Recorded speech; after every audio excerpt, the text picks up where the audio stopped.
On this day, Scanty, who had been constipated for a long time, finally felt the urge to go. However, the moment she sat on the toilet, a massive tornado swept through Dayton City, lifting all the buildings into the air. Scanty soon noticed that the buildings had been transformed into giant sushi pieces. It turned out that an evil spirit, desperate for recognition of its sushi-making skills, had caused the storm.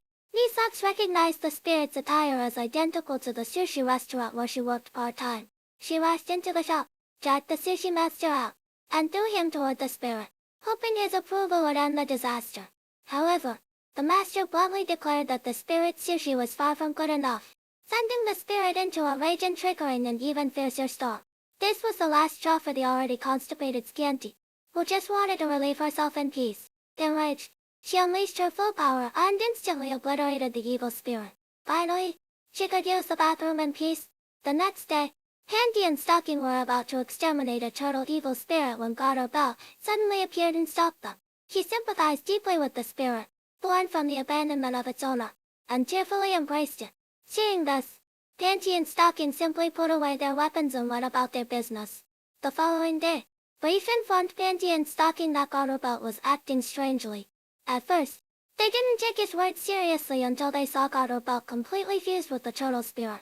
Things quickly took a turn for the worse when Garterbelt transformed into a monstrous, house-sized turtle. Panty and Stocking chased him to the beach, only to find that he had laid a clutch of baby turtles.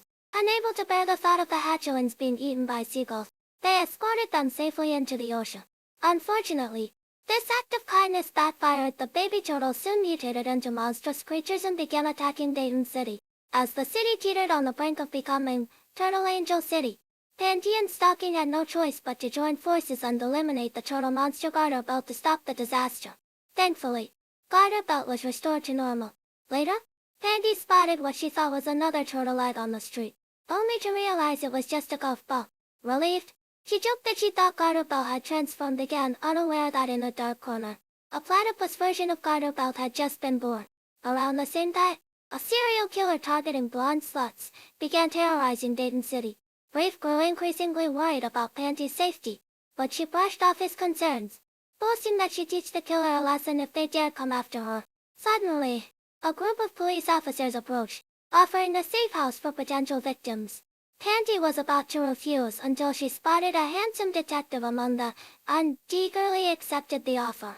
The moment she arrived at the safe house, Panty dragged one of the detectives into a private room for some exercise. Brief, meanwhile, disguised himself to sneak inside only to be ambushed by the killer. After attacking Brief, the murderer moved on to Panty's room. However, Panty was ready and shot the killer's right hand off, revealing that the so-called serial killer was actually an evil spirit. Realizing Panty was too much to handle, the spirit fled. Meanwhile, the police discovered another victim at a laundromat.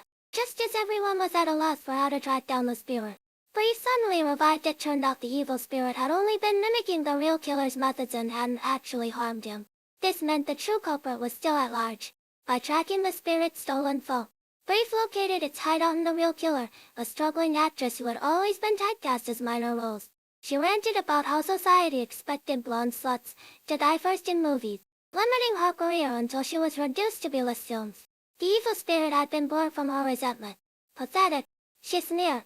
Even the evil spirit born from my hatred is third-rate. It couldn't even kill properly.